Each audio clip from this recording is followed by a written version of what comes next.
किसी ने क्या खूब कहा है कि जंगल में जो सीधे पेड़ होते हैं वह सबसे पहले काटे जाते हैं, और जो तेरे मेरे तीर से पेड़ होते हैं वो सदियों तक जंगल में खड़े रहते हैं। एक बच्चा अपने पिता के साथ एक जंगल में घूमने के लिए जाता है। वह दूर से देखता है कि एक शेर एक हिरण का शिकार कर रहा था।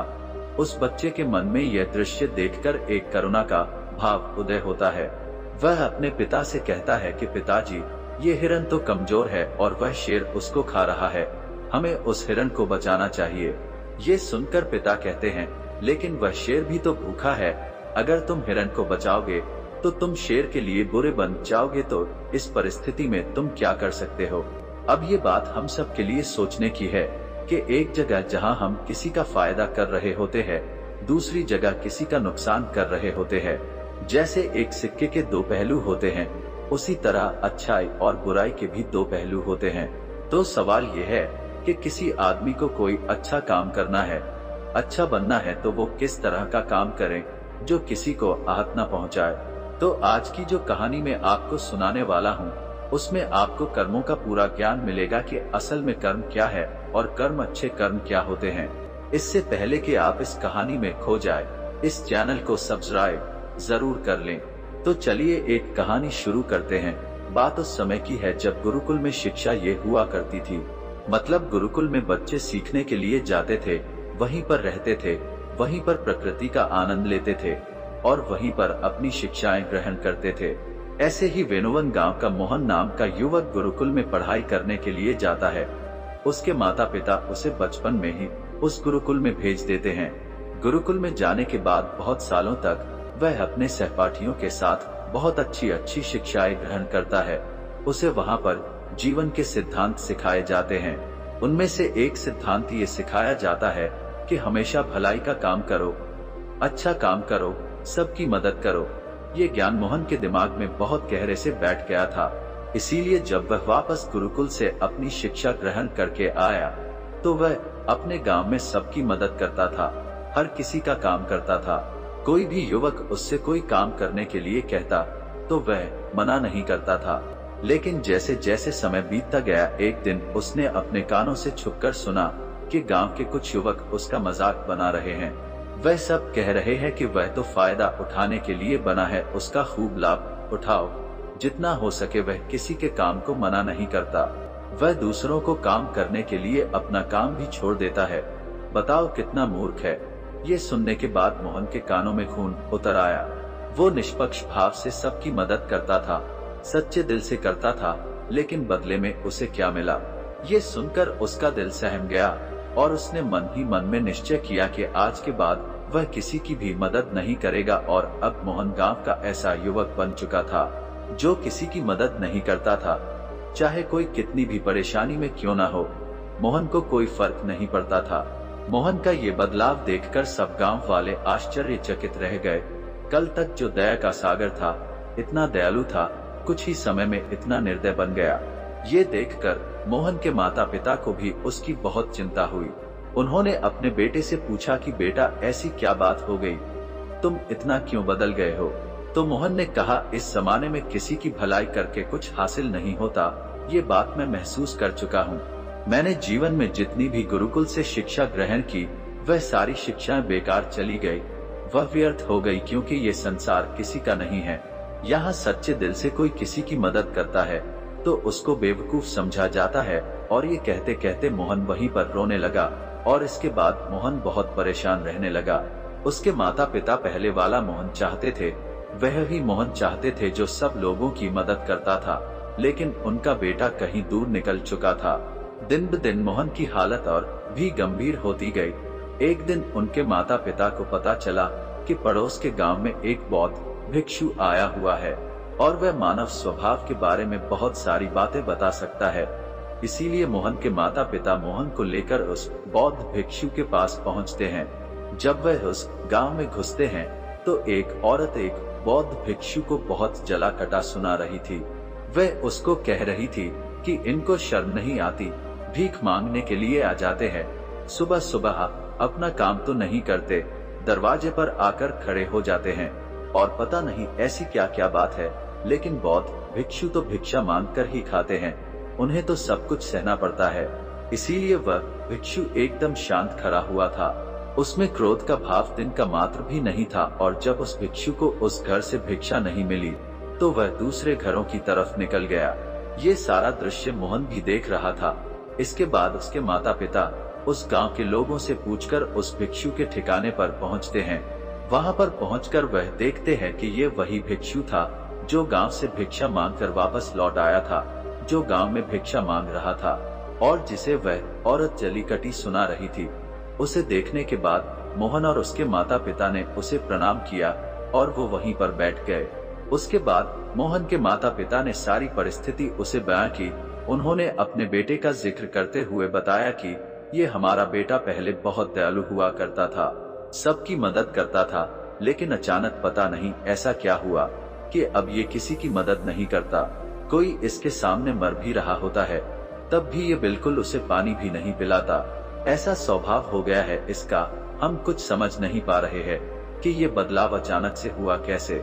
इससे पहले कि वह बौद्ध भिक्षु को जवाब देता, वह औरत जो गांव में उस भिक्षु को जली कटी सुना रही थी, वह अपने बेटे को लेकर वहीं पर पहुंच गई और हाथ जोड़कर उसे भिक्षु से प्रार्थना करने लगी कि मेरा बेटा बहुत बीमार है।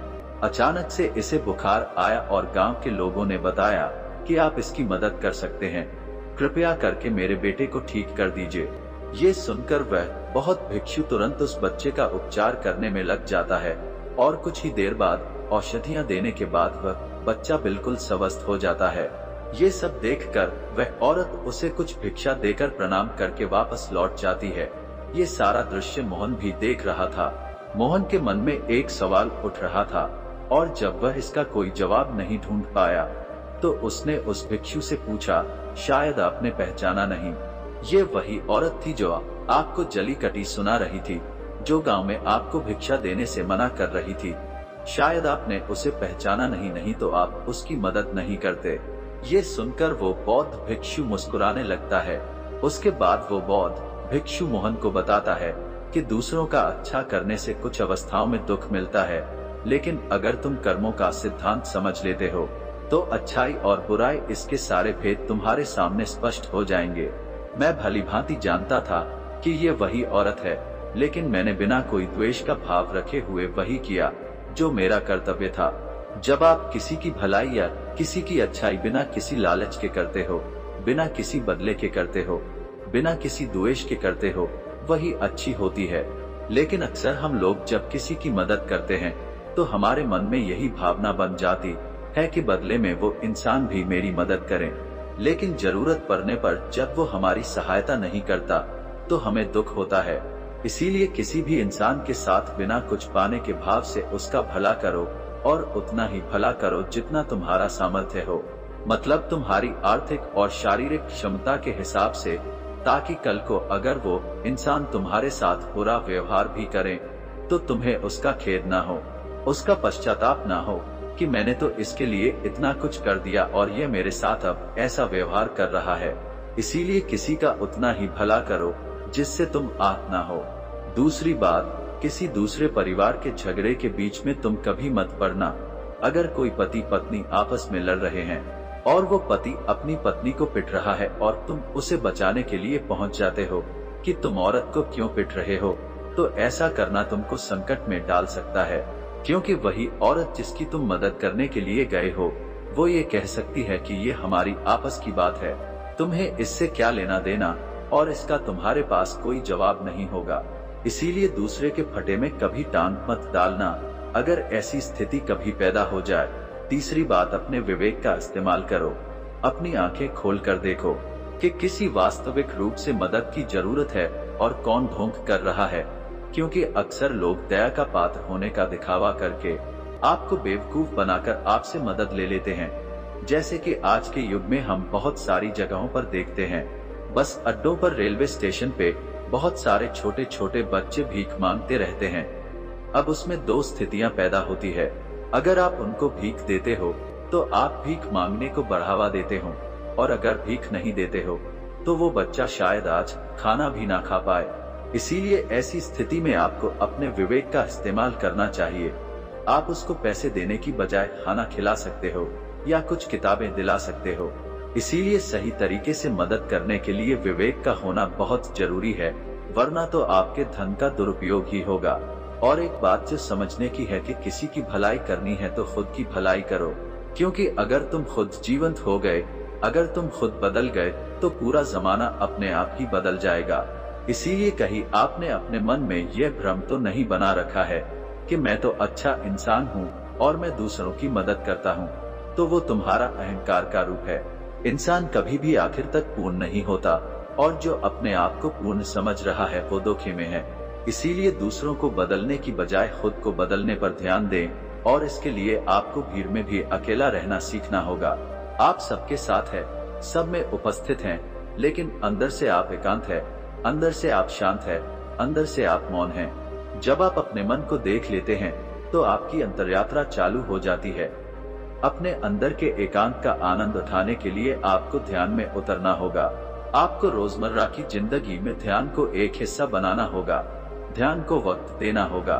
उसके बाद आप पाएंगे कि आपके अंदर के एकांत के समान आनंद इस दुनिया के किसी भोग में नहीं है, किसी वस्तु में नहीं है, किसी वासना में नहीं है।